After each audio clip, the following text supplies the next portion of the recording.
Welcome everybody to back to the Unnormalized podcast. I'm your host Frankie A, and I am so excited because today I am joined. I'm kind of like geeking out right now.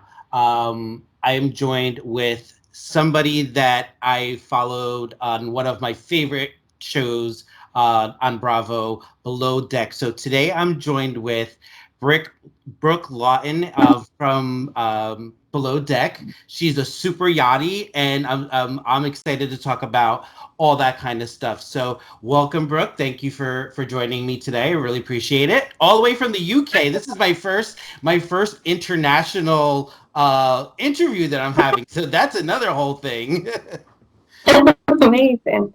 I'm glad I can be your UK virgin breaker. You're popping my cherry here, so I really appreciate that. Brooke, besides what we have seen about Brooke on Below Deck, tell us a little bit about yourself, because we don't get to hear stuff like that where somebody like yourself, is exposed on a mega reality show like that. But tell us a little bit about who Brooke is that we don't know outside of coming up to the show. Um, okay. I think so. My background was sort of I grew up in Manchester, UK. Okay. My family have always like we've done a lot of traveling growing up and taken a lot of like catamaran trips and cruise ships and things. So like being on the water was just something that was like already in me, and that the travel bug was already really cemented. And then obviously as I got a bit older, I had to like work out a way that I could still travel, and without couldn't pay for it myself. So my idea was I knew I didn't want to do something like conventional 9 to 5, and so I looked into super yachting. I think I actually found it on like an article. Someone had written an article in the Guardian. Okay. About jobs within like the travel industry for young people. And I'd never heard of it as an industry before. Yeah, neither have I.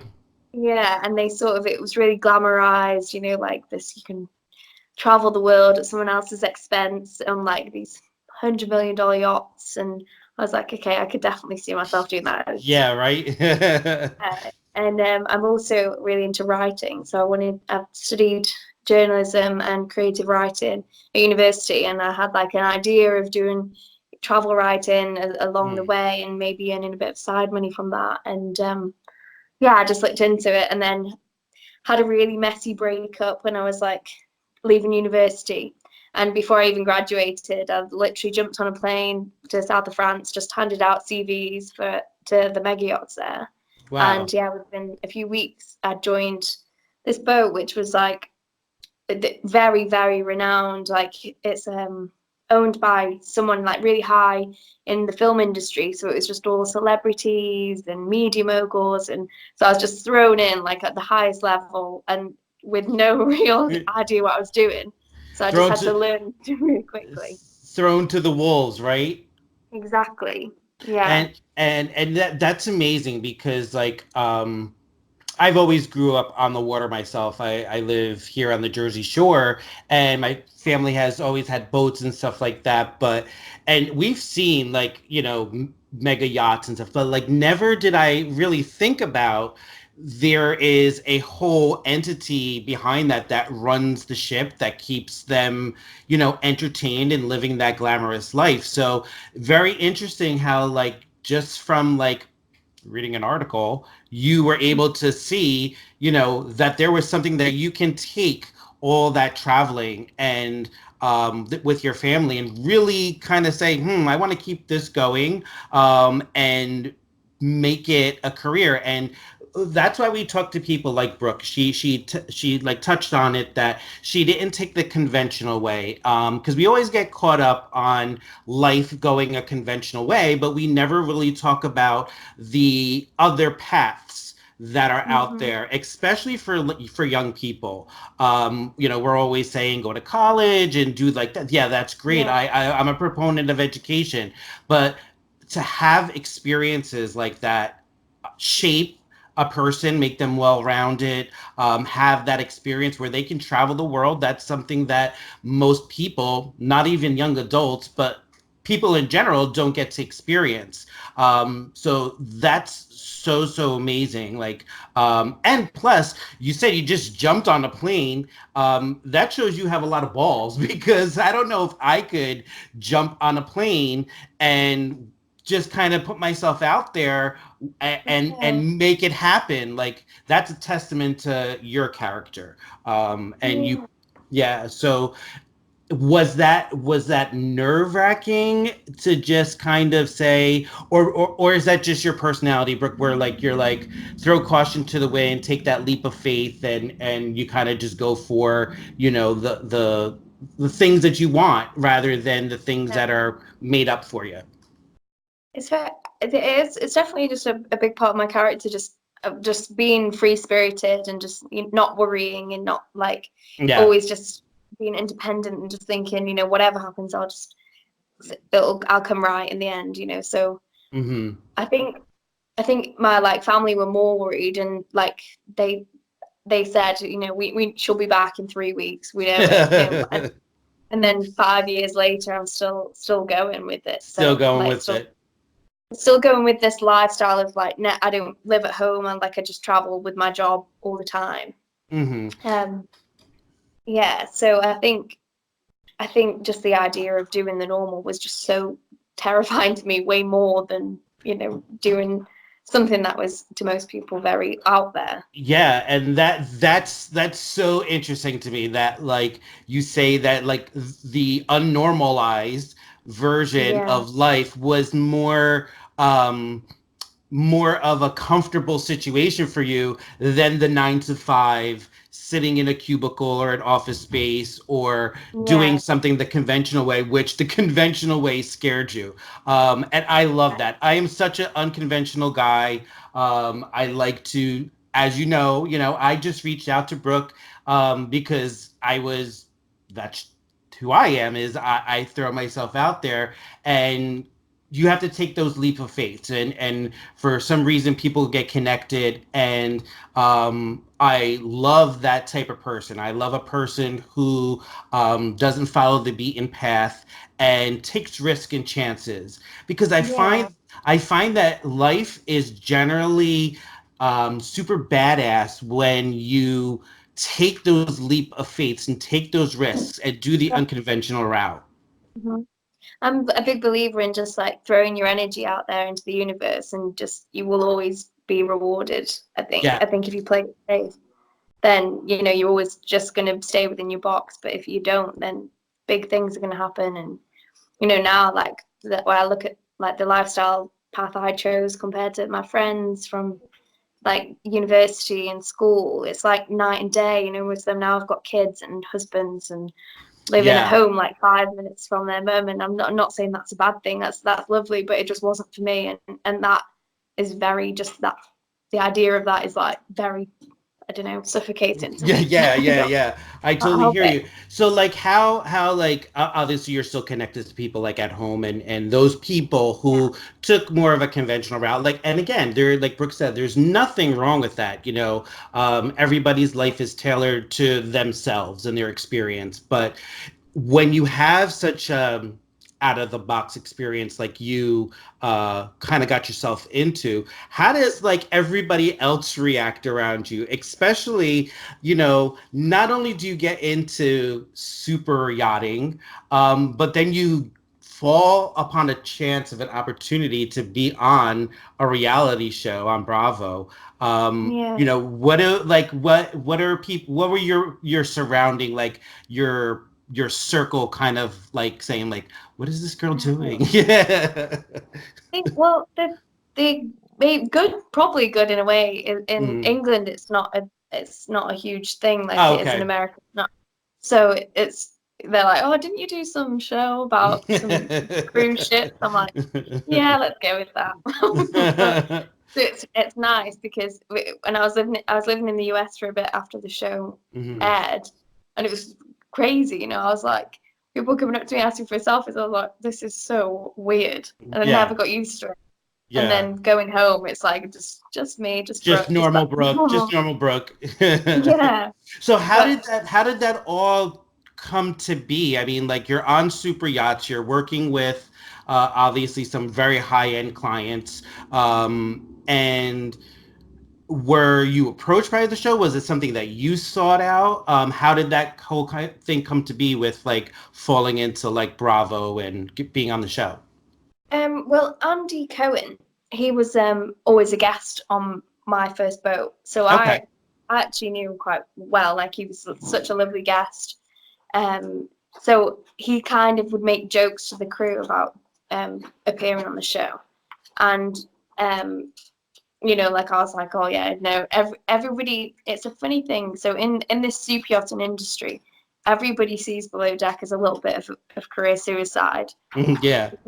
And it's like if you're taking your job seriously, why would you want to be seen to be getting so drunk and you Yeah. know hooking up and Hmm. and talking shit about the guests? Yeah, yeah, Like yeah, yeah. so it can be seen as career suicide. So I was very conscious of that, even though I did definitely make some mistakes during the show. Um, so I always thought no, no, no, no, no. And then I got like they target super yacht crew, like yacht crew Facebook groups basically, and they'll message people. And I got one of the messages, and I was like, oh, I'll just reply to it. I'll, just out of complete curiosity. And then it was one stage, and then to the next stage, and then it was a Skype interview, and then it was another Skype interview, and then it was an interview with the producers. And I was like, I'm going down the road here. This is, and I never even fully committed in my head. I was like, surely not. Then like I heard like 800,000 people go Wow. through the interview process, and I'm like, yeah, it's not gonna happen. But I'll just keep having fun with it and just seeing. And then I think it was like 3 days before when they decided on me as the second stewardess, and I still hadn't made my mind. Like I actually missed my first flight over because I was like, am I making the biggest mistake ever? Am I Yeah, gonna look yeah, like a complete tit on this show? yeah. And yeah, that was just it was just So, quite random. Like I just never expected to yeah. get it, and then it was like a flip of the coin decision to actually do it in the end. But I always say, like you say, you throw stuff in the universe and it kind of sticks, and you reap the Yeah. rewards from that. And you were It's probably, amazing though. I'm shocked by that. Like yeah, how many times this keeps happening. Where you put energy out and you always receive. Like yeah. it's wild. And when you have faith in that, because I'm a totally believer in the same thing, that when you people have a light, you have like a light, you have a connection that people through a camera, through a TV screen makes there's a very genuine person that you see at the end of the camera as far as a viewer, that makes you Uh, connected. I think Oh, no problem. That's probably what Andy saw, and what propelled you into going every step forward and forward. So, and thankfully, rightfully so, thankfully, because we got to see all of your experiences on Below Deck, and I couldn't even imagine. That's kind of like a fishbowl in itself. The super yachting world is probably a small fishbowl, but then you come into a reality show, and it's even a smaller fishbowl where everything in your life is yeah. magnified. Um, Hmm. and so, how does that play out for you?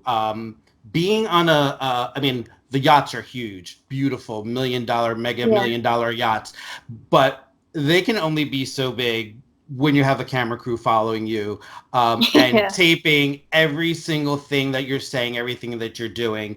So, how is that experience? In the realm of everything that Mm. because I know it's probably a whirlwind just getting through that whole process of being on the show. Yeah. Like from the time that you found out, is it a short window of time that they give you like that, or did you have some notice like, okay, to prepare yourself that the show is going to be happening and all that kind of stuff? No, it was very quick. Yeah. It's from finding out that you're going within 3 days. So Wow. So there really is no time to prepare. It's kind of like you're jumping into it and yeah, just kind of seeing blindly. how it, yeah. But I Yeah, mean, I think the reason they do that is so you're not sort of researching who could be possibly going in it, so you could mhm. contact them. I think they really, really want everybody to be kept apart, not to know each other. So it's a very like organic, authentic first meet when it's all filmed on the boat. Yeah, exactly. And so you were on Below Deck Mediterranean, correct? Hmm. Okay, so were you in, because you guys were in, I mean, like my wife and I now, since we're super fans of Below Deck, that's kind of like our bucket list. We want to go like everywhere that you guys go because it's kind of like you guys are giving us a preview to what would be experienced to a tourist in those areas. Yeah, You were in like off like the Amalfi Coast, right? yeah, that's where we filmed. We were So based in Naples. yeah, okay. So talk to me about how it was with Captain working for Captain Sandy. Um, Yeah, I mean, all my captains, I've been really lucky to have great captains. I know some people don't. 'Cause obviously there's just a hierarchy and it's very unpoliced, in super yachting. So if you have a bad captain who's a drunk and but they're the one that calls the shots, you can be a very sort of trapped situation. Yeah, that's okay. Um, I'm in the worst place to do this. No, I'm in that's a okay. That's hotel. okay. That's okay. That's Um, okay. yeah, but no, Captain Sandy, I think she was great. I think like uh, I don't know. I can't. I don't want to go there, but You don't have to go there. I totally understand. it was very The refreshing to work for a female captain and everything. that was going to be my next question is like how often do you see that in the super yachty world where there's a strong female captain? I'm sure that that's not something that is like the regular on cruise No, on super yachting ships. no, it's not. It's not at all. It's rare to see. Just like you would, like a female pilot. It's like it's Yeah. very. I love it though, and I've done a lot of courses like within like navigation. So I kind of was thinking about going down that route of Wow. actually pursuing it. But yeah, I think it's amazing. When you're a female and you can just be so ballsy and stuff. But Yeah, just I mean, I couldn't even imagine taking on such a great responsibility. There's a lot of moving parts that come to driving just a normal little boat. So I can yeah, imagine what comes with driving I a know. super yacht like that. That And just the blows my pressure. mind. So when you started in super yachting, did you start as a stew, or was that where you first kind of like got your feet wet with the whole super yachty lifestyle? Yeah, I started as a stewardess and then I went more over to the chef side. So I did a couple of culinary courses and I've done like a lot of yacht crew cooking. I've cooked for the owners of my last boat quite a bit. And yeah, so I kind of went down a stew cook role and then a yacht chef role and then I did an owner cooking role. So I love to cook, so that kind of came into it. But then I was a chief stewardess, and I've just been a chief stewardess ever since. But I think my passion really lies. I love to sail, so my passion lies within sailing and also cooking. So I'm not Well, really, we have yeah. that in common because I used to be a chef before I started. Really? Yeah, I used to work in high-end kind of like celebrity catering in New York City. So I am a chef by trade. I am a chef turned actually social worker who does this podcast kind of like on the side. So Oh, cooking, nice. yeah, cooking is my passion, and I understand what it's like to have that high clientele and the demand and the Yeah, pressure that comes. There's pressure working in a kitchen, but yeah, when you add celebrity clientele on that, where everything has to be 100% mm-hmm. to top notch. I totally get that. And I mean, I commend you because I don't know, and I was a chef for years. if I could cook in that small of a space that you're Wow. confined to, you have to kind of work magic in a very small space. So Yeah. and so that's great. I love the fact that, and that's something that we don't get to see with you on the show I is know, no one, it was never, I never like pushed it. Like, I yeah. think now, is it Anastasia on the new series? She was a third Junker. I really wish I'd have like made that web. Obviously, Adam was amazing, so there was no need for it. But yeah, Um, so you did touch upon this a little bit earlier about things like being drunk and having conversations taped. You obviously, for those who watched the show, you were in some type of relationship on the show. I don't want you to have to go into those details. Um, where I'm going with this is that must be tough. Not just in a intimate relationship, but obviously you're working on this ship, you're formulating relationships with yeah, your other crew. How is that dynamic? How is having everything, because we yeah, get to interact with people, and we're not on, everything we do or do right or do wrong is not captured live on tape for yeah. the world to dissect. So how is that? Like, is it hard to kind of like are you still like friendly with the people that you were on crew with? Um, the only people I speak to now is Hannah. Me and Hannah get on well, and Colin, and Jamie occasionally, and I guess sometimes Adam. Just Adam's a bit, always free doing his thing, but Yeah. occasionally I would class him as a friend. But that would be it, yeah, from the crew. But I think in terms of that, like with obviously referencing Joao, Yeah. um, it was a really hard thing because you don't even know at the very beginning if you like someone, and you can't, Yeah.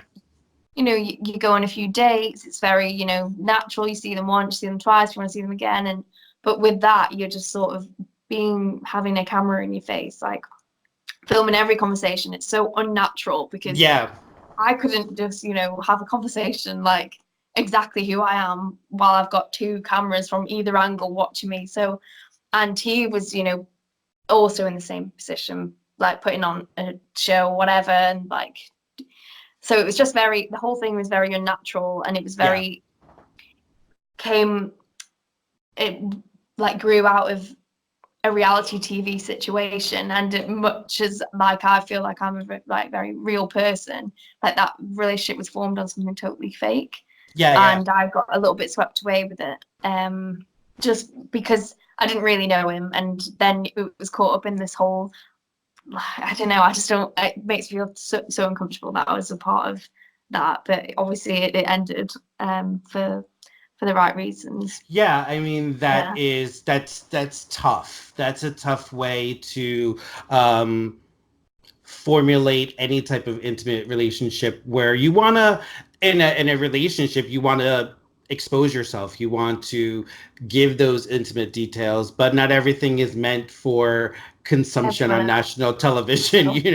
So, So I totally respect that. And it must have been hard. It must be hard to, even outside of like an intimate relationship, with just keeping, because you're in that kind of fishbowl, so to say. It's hard to kind of keep those genuine relationships. And I love the fact that you say that something a little artificial, yeah. it makes it a little harder to keep those genuine, intimate connections. I could understand that. Yeah, I didn't even really know him while I was there.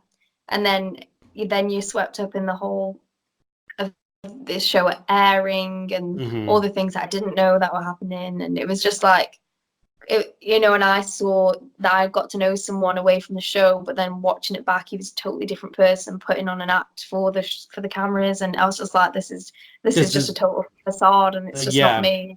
He's not me, and yeah, it just yeah. wasn't right. and Yeah. and and you're a beautiful girl, and you should have something that somebody that makes you feel special, and Yeah, and you do. yeah.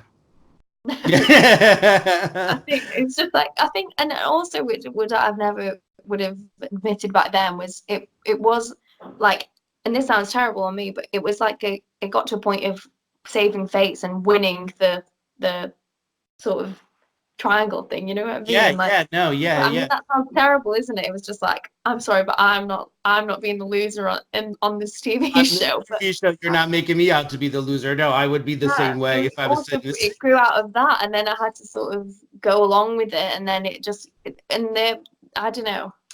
That is a It's very super. out of character thing for me. What happened with that whole situation? Now, how long are you guys actually on the ship?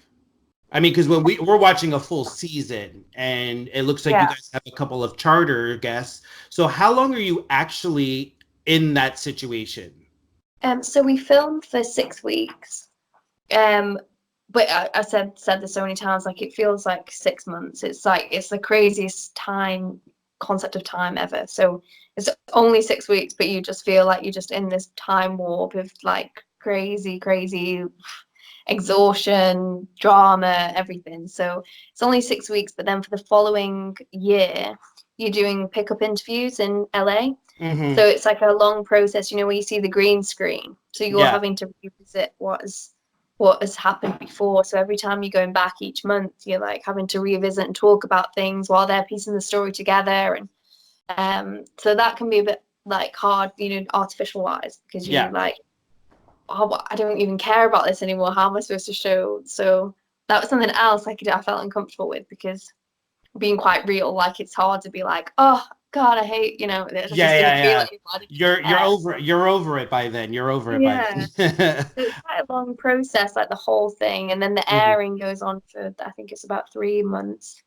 Um, Yeah, because so we watch it for like a full season, and yeah, sometimes even at the end, I have to say, as grueling as the process it probably was for you, it doesn't even seem like 3 months is enough. Like we so want more, because I think it's partly because the way Bravo puts it together, as unofficial artificially as it may feel, it feels like, I guess, mm, because not a lot of people are exposed to that world, and the show brings a light to that whole glamorous world of super yachting, that makes people just so fascinated yeah, by how it all works. For me, it's I look at it like, again, like, you don't realize how, and like I said, I come from a culinary background. I'm used to long hours, hmm, um 7 days a week, things like that. So I can appreciate the amount of hours that one puts in. What is like a normal day? Like, forget about on the show. So in hmm. real life super yachting, because that's where it's authentic for you. So what are your days like? Are they very long hours, or how does that work? Especially because you're doing dual roles, right? You're doing a stew's position, and you're cooking. So, like, how does Yeah. that must be long days. Well, all positions are different. So I've done stew cook, I've done cheese stewardess, and all positions are different, but they're all just extremely long. So Hmm. like as a chief stewardess, you're awake when the guests are awake. So that could, but and also a few hours before to make sure everything's set up, a few hours after to pack everything down. So I've, done 20, 21 hour days, 22-hour days so many times. Um, yeah, it's insane. Like now it's like for me, so I've been out of yachting for about 8 months now, Okay. because I'm 28, I've just turned 28, and I'm like, I think, that Nick, absolute it's flogging. time. I think so. So that leads me to my next question for you. So what have you been doing? What's on the future for Brooke?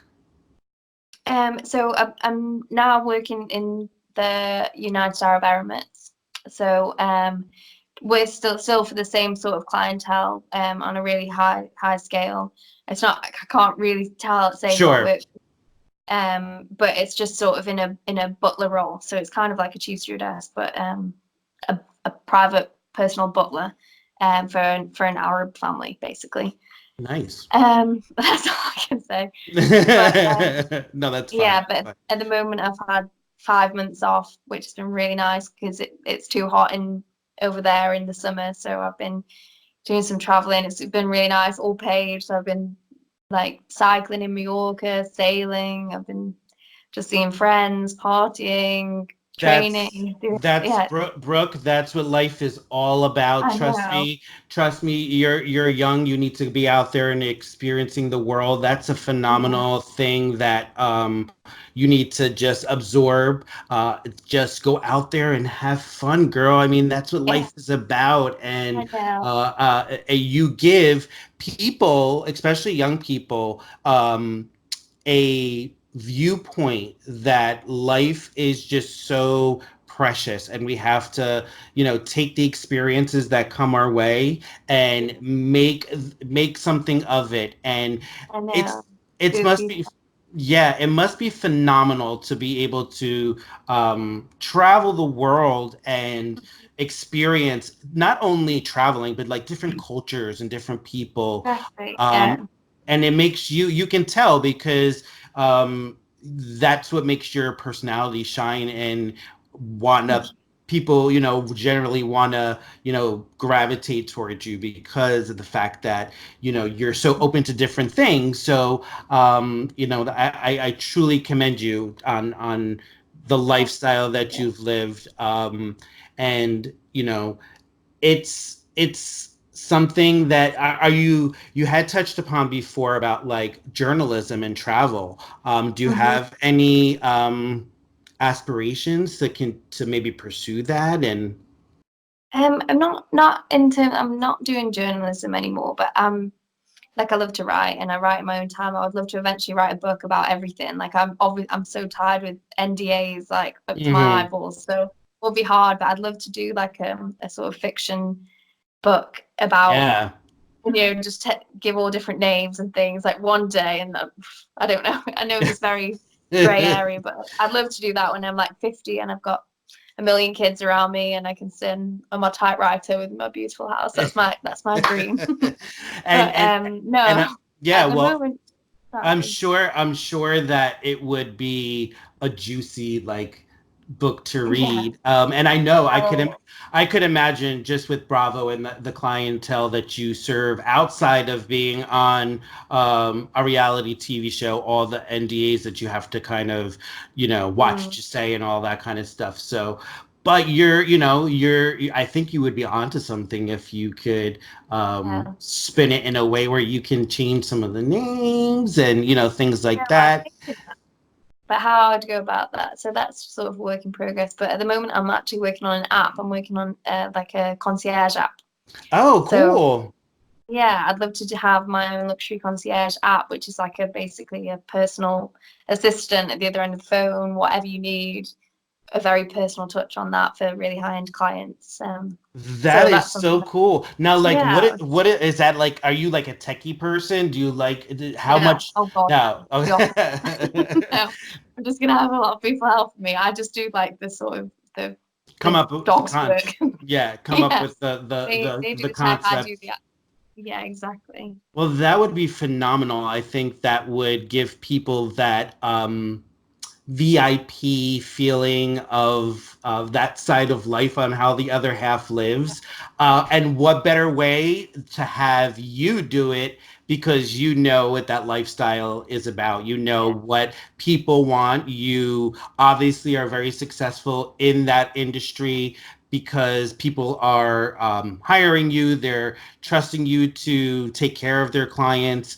So you must know how to service that very unique, specific demographic of people. And nowadays, everybody wants to feel that way. They want to feel like they're a celebrity. They want to feel like yeah, they're being pampered and all that. So exactly. I wish you nothing but success and luck on the app, and I will look Thank, forward to it coming thank you. out. I mean, that's that's pretty cool. And I'm an app person, so there's always an app for that. So we'll definitely have to maybe have you come back on if you ever want to come back on the show, and just give us an update on how that's all going and promote that. Before I let you go, Brooke, give us how can people obviously people watch the show, they still are interested in what Brooke is up to and what Brooke is doing. Where could people reach out to you on like all your social media channels? I always like to give my guests an opportunity to have people kind of build a network for them. So how would where could people find out what's going on with Brooke and stay in touch and keep up with all your travels and all that? I think my Instagram is definitely the best spot for with me posting what I'm up to and stuff. So that's just my name at Brooke Laughton. That's my handle. I wish I was more not shy. I love watching how people are so good with like live videos, and today I'm so shy. I feel so awkward. I can't do that. So I'm working at it. But you come across like a natural. So it is a very even this experience. It's awkward. It's just not the normal human interaction, you know. So it's something that even I, as someone who's getting into the podcasting world, have to get used to. I'm, not used to seeing myself on that little screen over there, and so I couldn't even imagine being on like a reality show where your face is like on like like about yourself as well is very uncomfortable, like because you don't want to undersell yourself, but to big yourself up, you're like, this is cringy. I can't do that. Listen, girl, you should always big yourself up because of the fact that you have done some tremendous things in your life, and it's something to be proud of, and never sell yourself short. You're phenomenal, and I really appreciate you taking the time to come on this little podcast. Anytime. Oh, thank you so much. And so everybody, I want you guys to go onto Instagram, follow Brooke, and stay in touch with all her travels. She put some great pictures up there. If you haven't watched Below Deck Mediterranean, look out for that. Bravo airs it all the time. And I have to even be honest, as many times as they repeat it, I watch it all the time, all the time, just because I simply love the show. And Brooke is very captivating. And I think we're going to see a lot of big things coming out of Brooke over, the next couple of years. I just have that feeling, that you are destined for even probably more so than you're experiencing right now. I think a lot of doors are going to open for you that rightfully so that you deserve. So Brooke, I really appreciate you coming on and your time.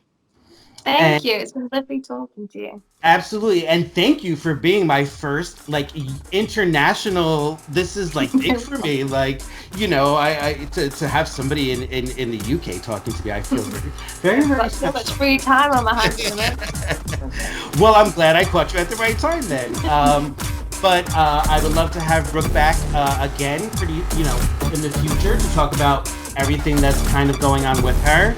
And again, guys, go to Brooke's Instagram page and check out Below Deck Mediterranean. And that is another episode of UNnormalized Podcast.